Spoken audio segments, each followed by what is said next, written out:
Part 2. Truk Lagoon, amazing and attractive. Asterisk.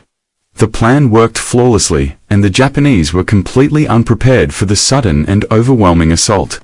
Combined Fleet Commander Admiral Minichi Koga had already dispatched most of the fleet to Palau 2 weeks earlier after sighting American reconnaissance aircraft, believing that Truk would not be the target of an imminent attack. However, he made a critical mistake by leaving behind 2 light cruisers, 8 destroyers, several auxiliary vessels, and a large number of transport ships heavily loaded with tanks, vehicles, aircraft, artillery, ammunition, and thousands of troops. On the island of Truk itself, more than 200 replacement aircraft sat closely packed together on airfields, parked wing to wing, waiting for pilots who were not present. Air defense of the base had been entrusted to the 22nd and 26th Kokusen of the Imperial Japanese Navy Air Force, but after remaining on high alert for 2 weeks without action, the exhausted pilots were finally granted shore leave. By an unfortunate twist of fate, the decision came just hours before the American attack. On the morning of February 17th, there were no Japanese fighter patrols in the sky. When the radar stations finally detected the massive wave of incoming planes, the warning came far too late. Pilots raced to their aircraft in desperation, but the American Hellcats were already descending on the airfields. The once invincible fortress of Truk, long regarded as the Japanese Pearl Harbor of the Pacific, suddenly stood exposed and defenseless. Leading the low-level strike was the USS Enterprise's VF-10 squadron, the famous Grim Reapers.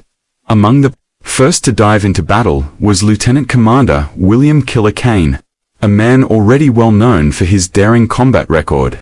4 out of 6 Mitsubishi A6M0 fighters scrambled to intercept Kane and his wingman, Lieutenant Junior Grade Vernon U.D. Yudkin. The 2 American pilots immediately engaged, shooting down 1 enemy each, and Yudkin destroyed a third. In flames, with the skies momentarily cleared, they swooped down low over Etten Airfield, where they encountered Tanakajima Ki-44 Shoki fighters, known to the Allies as Tojos, just as they lifted off the runway. The Japanese interceptors barely rose above the ground before being blasted from the sky. Another confirmation of Kane's lethal reputation. Even with their air patrols disrupted, many Japanese fighters still managed to scramble into the air. Soon Kane, Yudkin, and the Grim Reapers found themselves in furious dogfights against swarming Zeros and several squadrons of Nakajima A6M2N floatplane fighters, nicknamed Roofs. Lieutenant Junior Grade Joseph Frenchy Rule engaged a Zero, shooting it down from behind before pursuing a Roof that climbed in a desperate loop to escape. Rule pressed his attack even as his Hellcat neared the edge of a stall, delivering a fatal burst that sent the Roof spiraling downward. He then targeted a Mitsubishi A6M3 Model 32, a square-wing variant of the Zero, and destroyed it as well, earning 3 kills in quick succession. Despite the success, VF-10 suffered losses, with 1 Hellcat and its pilot, Linton Cox, going down. But the squadron claimed 14 aerial victories, along with 5 more aircraft destroyed on the ground at Etten Airfield. Elsewhere, USS Yorktown's VF-5 squadron had been ordered to strike the Dublin seaplane base. 12 Hellcats roared in, with 8 diving low to strafe enemy targets. They shredded 5 flying boats on the water before climbing back to higher altitude to rejoin the aerial battle. In the dogfights that followed, they downed 3 Zeros, 3 Roofs, and a Mitsubishi F-1M reconnaissance floatplane, known to the Allies as a Pete. Only 1 Hellcat was lost, brought down by anti-aircraft fire that proved to be far less formidable than expected, high above the chaos. VF-6 from USS Intrepid and VF-9 from USS Essex attacked at medium altitude. Approaching Truk at 14,000 feet, 10 of VF-6's Hellcats broke away to strafe Menin Island Airfield, leaving Lieutenant Junior Grade Alexander Vashu and his wingman Andon Lewis Little circling above. Suddenly, a squadron of Zeros appeared overhead, having climbed higher than anticipated. Vashu and Little immediately turned to fight. Using the Hellcats' superior speed and maneuverability at high speeds to counter the Japanese planes, Vashu later explained that Japanese pilots were courageous in combat, but once pressured, they often attempted steep dives toward the sea or hid in the clouds. The Hellcat, however, could outmaneuver the Zero at speeds above 250 knots, and the Americans pursued relentlessly. Vashu shot down to Zeros and a roof, then caught another Zero emerging from the clouds, sending it tumbling into the sea. VF-9, also tasked with striking Menon and Pam, soon encountered a surprise counterattack that scattered its 3rd Division. In the confusion, Lieutenant Charles Mutar destroyed one enemy aircraft, while Lieutenant Junior Grade Bill Brandon shot down 4.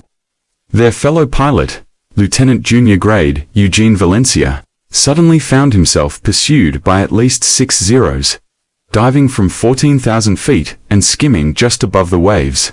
Valencia fought desperately as the enemy gave chase. He turned the tables, shooting down to, and then gunning down their leader in dramatic fashion. Upon returning to the USS Essex, he joked that if his Hellcat could cook, he would marry it. A comment that reflected both relief and admiration for the machine that saved him. Valencia would later become the 3rd highest scoring U.S. Navy fighter ace of the war with 23 victories, while VF-9's 3rd Division was scattered. Its 2nd Division locked in battle with multiple Zero formations. Division leader, Lieutenant Jack Kitchener, scored a head-on kill against a roof before taking down a Zero, which spiraled into the ocean. With the 2nd and 3rd Divisions heavily engaged, the 1st Division of VF-9 was left unopposed to strafe Menon and Pam. They set fire to at least 25 grounded aircraft and shot down several more that had just managed to take off. By the end of the day, VF-9 tallied 21 aerial victories with the loss of only one Hellcat, VF-18 from USS Bunker Hill. Assigned to provide top cover, saw relatively less action since most of the combat raged below, but they still managed to score 1 confirmed kill and 1 probable. The results of the fighter sweep were devastating for the Japanese. Their pilots, although skilled, were unable to match the technical superiority of the F-6F Hellcat, whose rugged design, firepower, and speed dominated the battlefield. The Japanese suffered catastrophic losses in the air and on the ground, while American casualties were minimal. With aerial resistance effectively neutralized, American dive bombers and Torpedo bombers were now free to descend on Truk Lagoon itself. The next phase of the plan called for 6 major bombing raids on the first day. Designated strikes A through F, each was scheduled at 2-hour intervals, with individual task groups departing in carefully timed waves, separated by 15 minutes, to allow space for coordinated and targeted attacks. The strategy ensured that Japanese defenses would be overwhelmed continuously and that every sector of the base, from ships in the lagoon to fuel depots, hangars, and coastal defenses, would be systematically destroyed. The trap had been perfectly set, and the once-feared stronghold of Truk was about to be shattered beyond repair. Bomber squadrons thundered in behind the fighter sweep, their engines roaring as they cut across the sky in tight formation, escorted by Hellcats that scanned the horizon for any lingering Japanese fighters.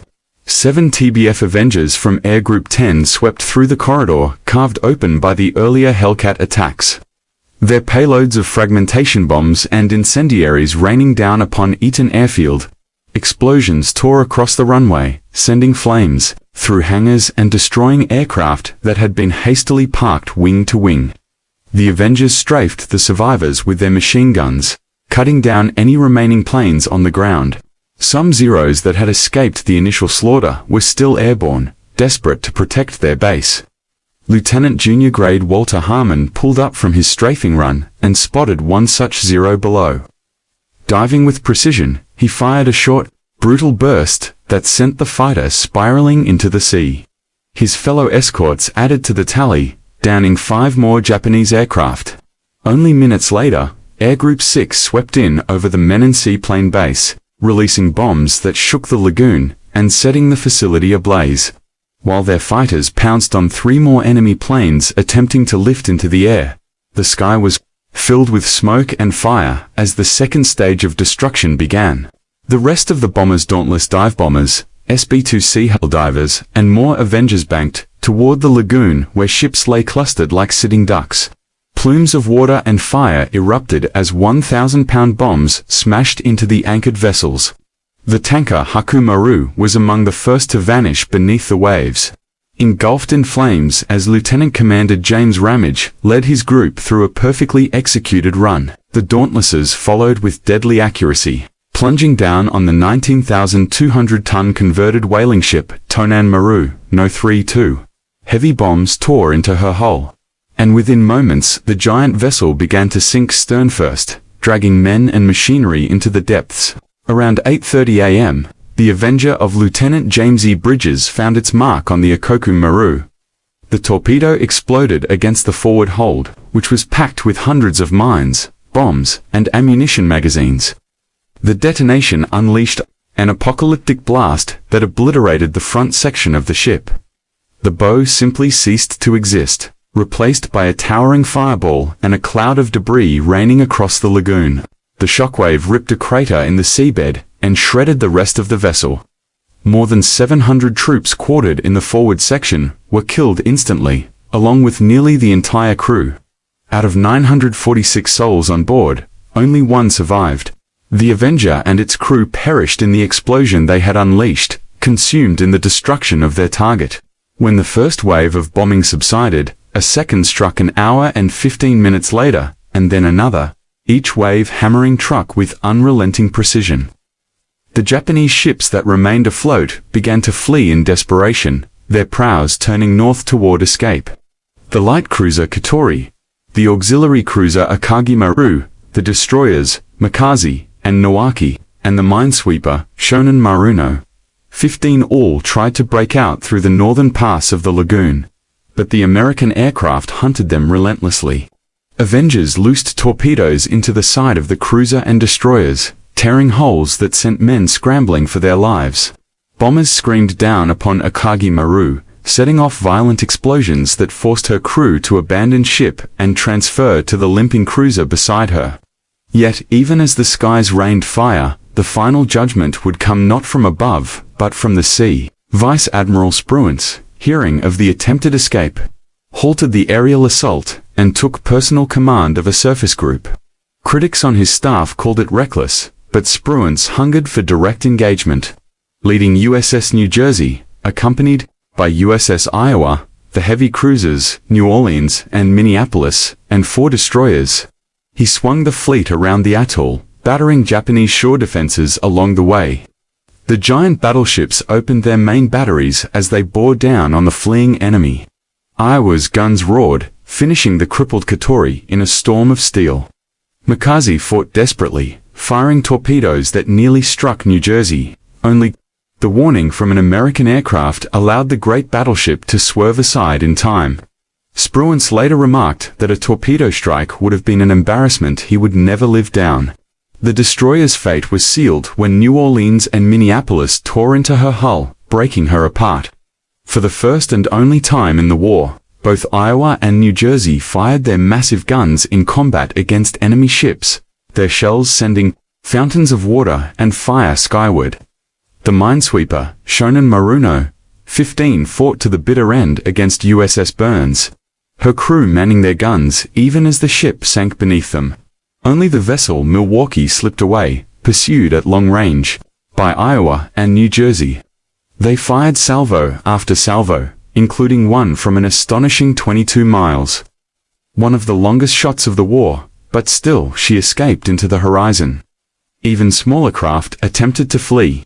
The submarine chaser CH-24 was spotted by U. Burns, outmatched and hopelessly outgunned. She still opened fire with her single 3-inch gun before being torn apart. Her crew leaped into the sea. Burns attempted to rescue them, but many refused capture, swimming away in the hope of Japanese salvation. To prevent them from being recovered, Burns dropped depth charges into the water, a grim end to a futile stand. Night descended on Truk Lagoon, but the danger had not passed. At 7 p.m., Japanese pilots launched a daring night attack with Nakajima B-5N torpedo bombers. Kates outfitted with radar for nocturnal strikes. Anti-aircraft fire shredded most of them, but one bomber slipped through. Striking USS Intrepid at 10 p.m., the torpedo ripped into her starboard quarter, killing 11 men, wounding 17, and crippling her rudder. Smoke poured into the sky as the carrier lost maneuverability and was forced to withdraw for months of repairs. Despite the blow, Rear Admiral Mark Mitcher pressed on. He ordered a bold move, the first nighttime carrier bombing raid in the history of the U.S. Navy. In the dark hours before dawn, 12 Avengers from Air Group 10 lifted off from USS Enterprise, each laden with 4 500-pound bombs, flying low. Across the black waters, they entered the lagoon.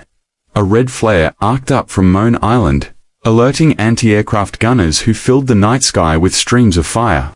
The Americans pressed through, guided only by engine glow and instinct.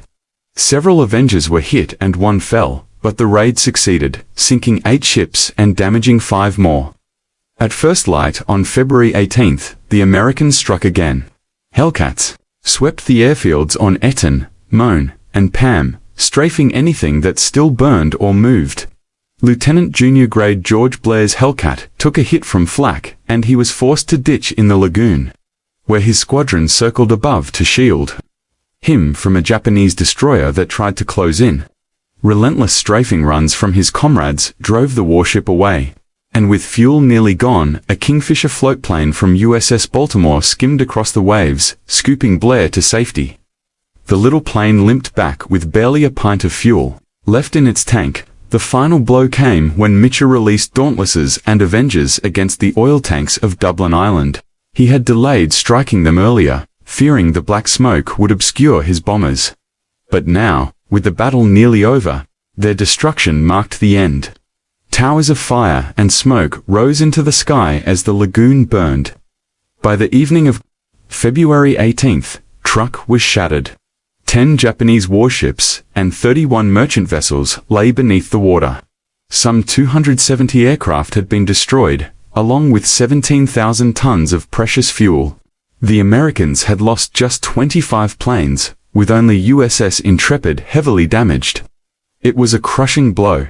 The Americans' own Pearl Harbor delivered against Japan. Truk, once called the Gibraltar of the Pacific, was reduced to ruin, and its aura of invincibility was gone forever. The road to the Marianas now lay open, and with it, the path to Japan itself. Though Japan tried briefly to rebuild, Spruance struck again in April, ensuring its permanent decline, and the British followed in 1945. Today, the lagoon remains a graveyard of steel and memory, the rusting hulks of warships and planes, now claimed by coral. Visited only by divers who descend into the silent tomb of what was once the heart of Japan's Pacific stronghold, *.